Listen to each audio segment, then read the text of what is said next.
The New Orleans Saints add another cornerback in free agency, but are they done at the position? We'll talk about that as well as new information on Michael Thomas's injury and offseason surgery, all in today's episode of Locked On Saints. It's the Locked On Podcast Network, your team every day. You are Locked On Saints, your daily New Orleans Saints podcast. Part of the Locked On Podcast Network, your team every day.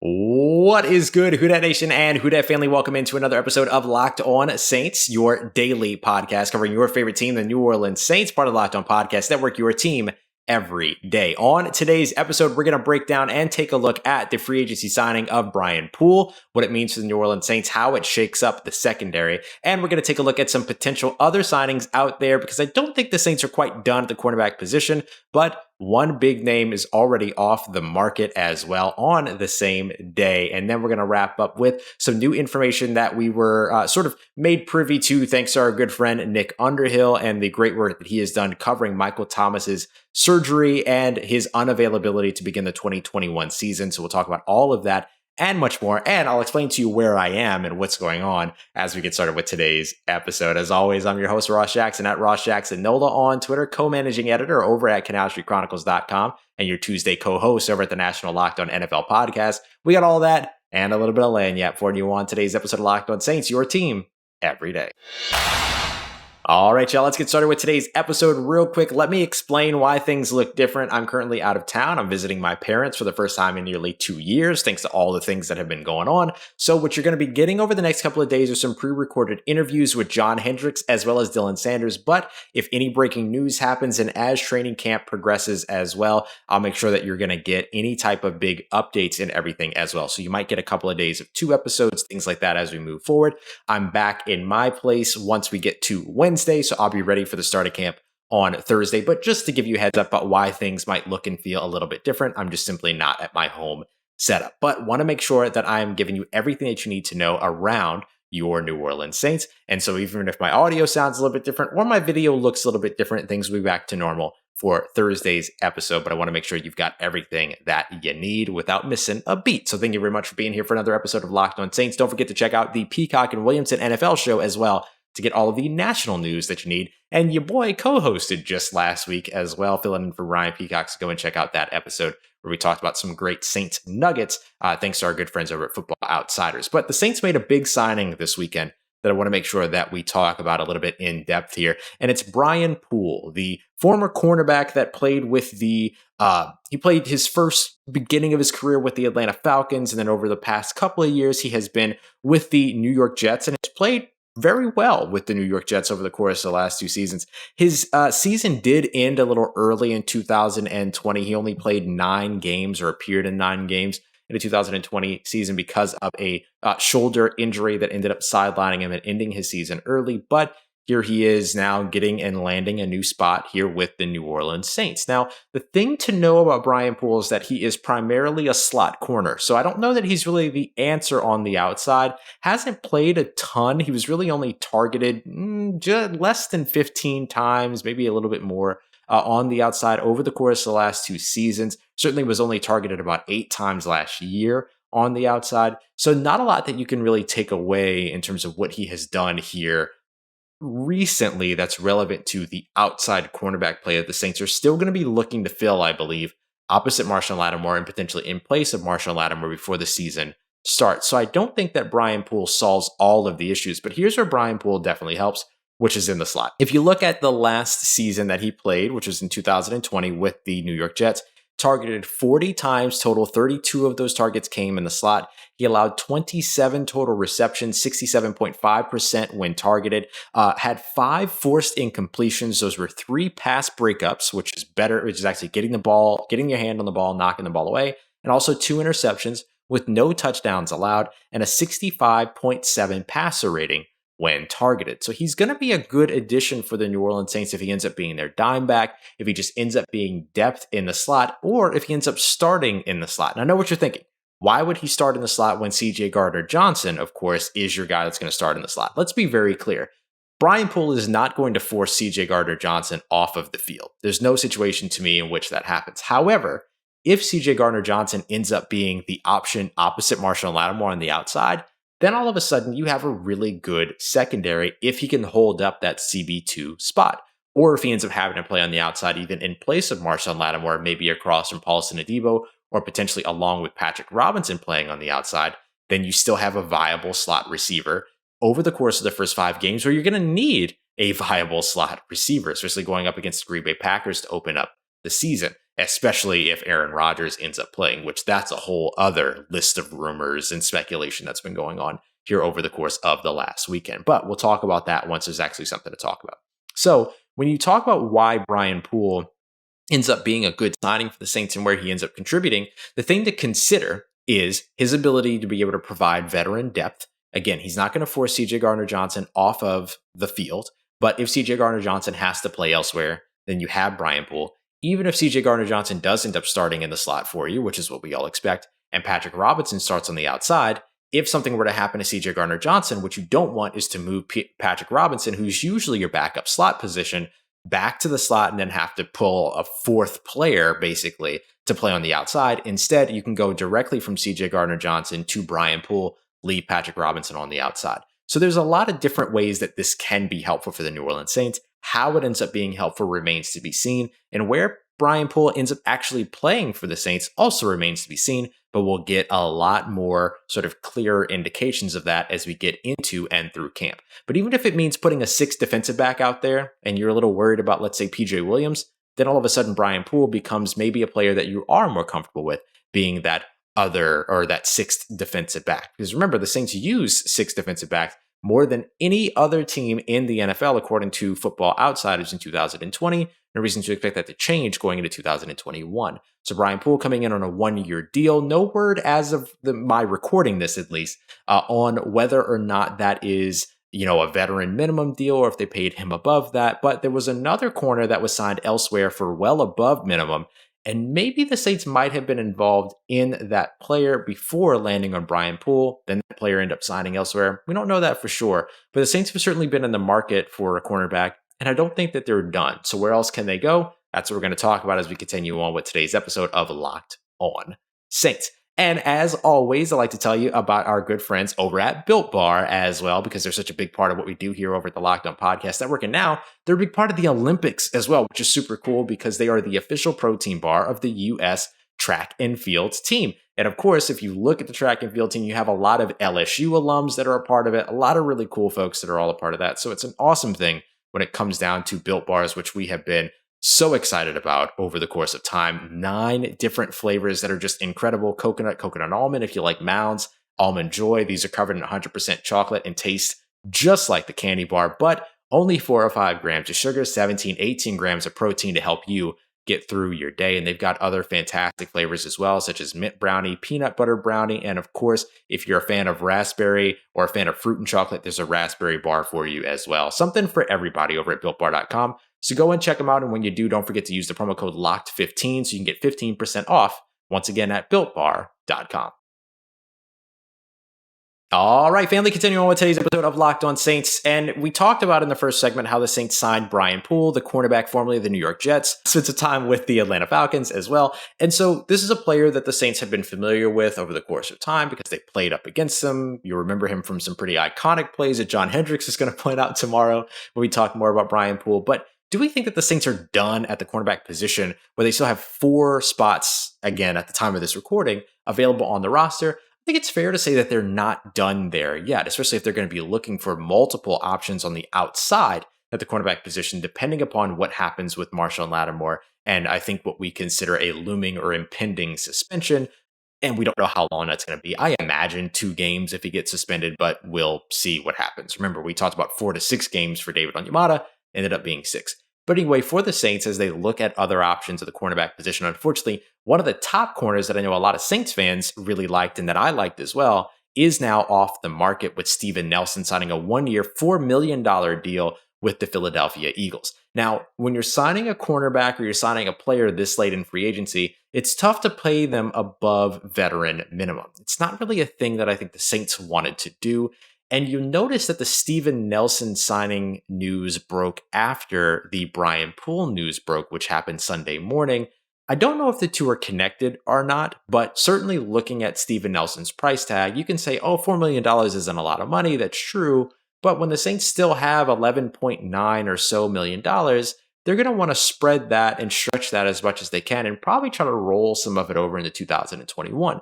So it doesn't surprise me that if Steven Nelson's asking price was $4 million, the Saints didn't go that route. Now that's even to just assume that that player and the team even had a conversation. We don't know that, right? Steven Nelson played for Pittsburgh. Now he's staying in Pennsylvania by playing with Philadelphia. Maybe that was his plan all along, was to not go super far away from where he had already sort of implanted himself. But when it comes down to the Saints, there are still some options out there. Dre Kirkpatrick, who they've already checked in on at this point or earlier in the offseason. They could still go to Gareon Conley, the former first-round selection out of Ohio State, formerly of the Oakland Raiders.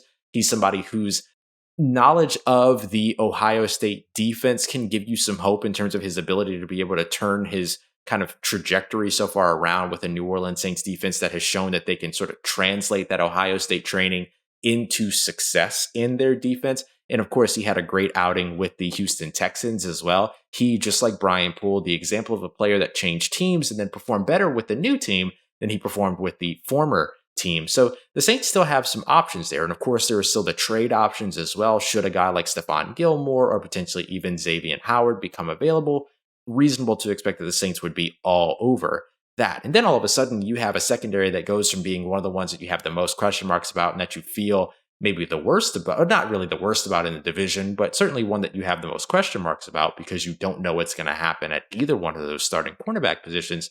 And then they return quickly into one of the best secondaries in the NFL at that point, particularly in a nickel package where you could potentially see your three safeties, including CJ Gardner-Johnson, Malcolm Jenkins, and Marcus Williams, and then eventually Marshon Lattimore, hopefully immediately Marshon Lattimore, and then one of these all-pro top-of-league guys in Stephon Gilmore or Xavier Howard. So not a bad situation, especially having a guy like Brian Poole that could be depth for you within that, and potentially even your dime back all within that. So the Saints still have a lot of different routes that they can go, and it's reasonable to expect that even though they brought in Brian Poole, that they will still be looking elsewhere in terms of possible corners that they could bring in. So you should expect to see some tryouts here as Thursday training camp really begins. So far, only rookies reported yesterday on the 25th. On Sunday, you'll see veterans reporting tomorrow on Tuesday, and you'll probably get some news around players. Michael Thomas is expected to go to the physically unable to perform list, which we'll talk about more in detail in a moment as we get to our third segment to kind of just define a little bit more so what that means.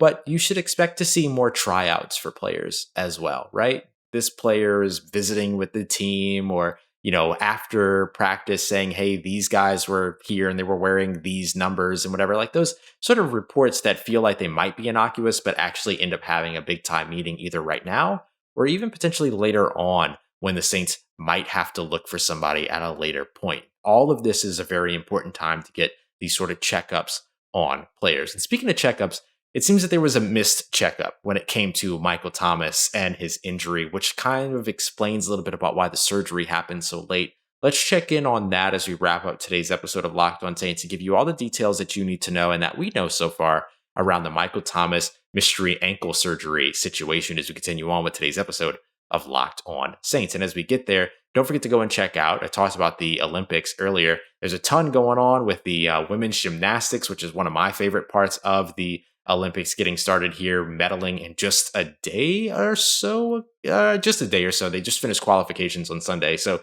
if you're interested in the Olympics at all, like I am, right now 42.5 is the over-under for U.S. gold medals. They also have over-unders for U.S. total medals and much more across the world at the Olympics. They've also got futures over in the NFL, including divisional finishing spots, including win-loss totals, things like that. So much going on over at betonline.ag that you should get in on this action right away. So if you like to do that, just go and check them out over at betonline.ag. And of course, don't forget to use the promo code LOCKEDON, LOCKEDON, so you can get a 50% welcome bonus on your first deposit. That's promo code LOCKEDON over at BetOnline, your online sportsbook experts.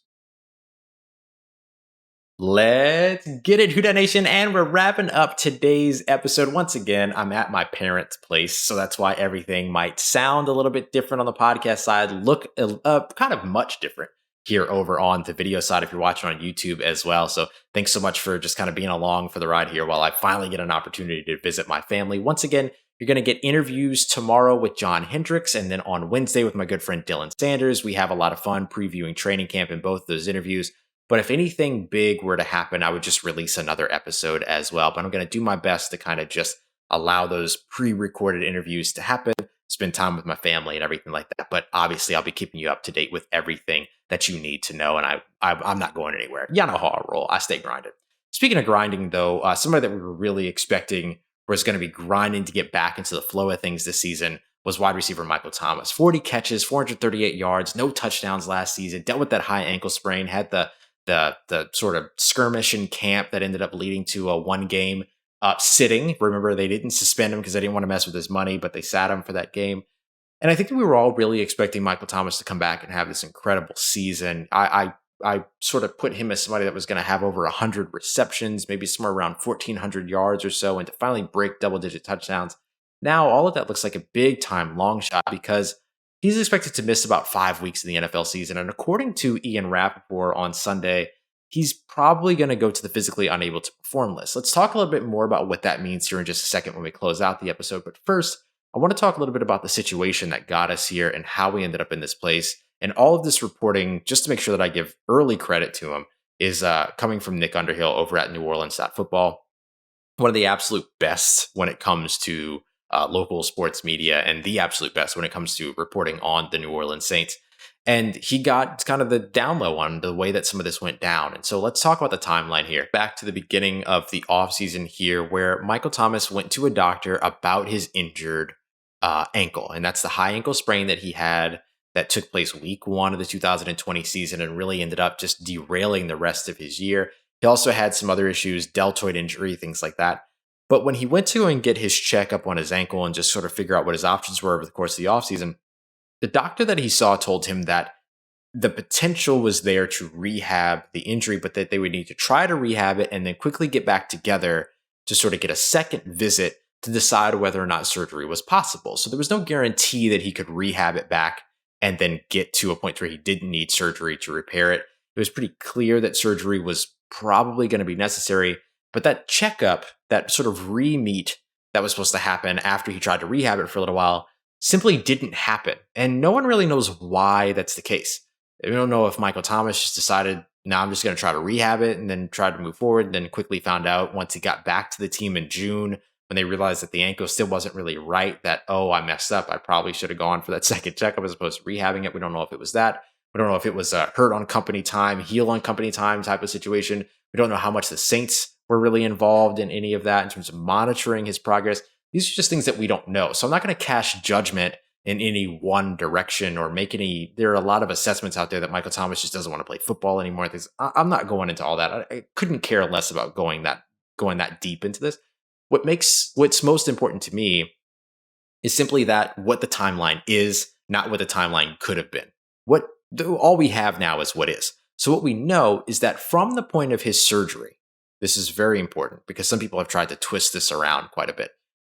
So from the point of his surgery, which happened in June, you're looking at a 6 to 8 week process of healing, and then 6 to 8 weeks of sort of rehabbing so he can get back to running and cutting and doing all the things he needs to do.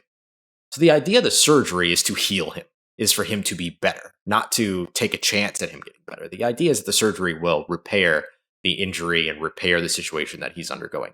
So there's a 12 to 16 sort of week window that starts back in June. I want to be very clear about that because some people have not been clear about that. This is not something to where he's going to miss 12 to 16 weeks of the season. 12 to 16 weeks starting in June when he had the surgery. So what does that mean for the New Orleans Saints? It confirms basically the athletics report that we talked about on Friday's episode, which was that he would probably end up missing up to 5 games of the season. So this kind of all folds together now when you go back to Ian Rappaport's sort of report on Sunday that Michael Thomas is expected to go to the PUP list, the physically unable to perform list. That's somebody that isn't able to get started with training camp because of an injury that they've suffered, things like that. And there's two different ways that you can go. You can go active PUP, which is somebody that just kind of is being held off for right now, but could be activated at some point during the regular season. He would still count against the roster, but they're holding him out. And because he's not starting training camp, they have to put him on some injury list.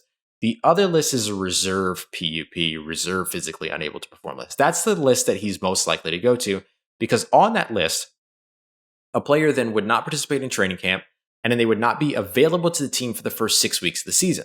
If he's going to miss 5 games, which is the expectation here, the 6th week of the NFL season for the Saints is the bye week. So there's the 6 weeks right there that he would not be available to the Saints. It's the perfect lineup, basically.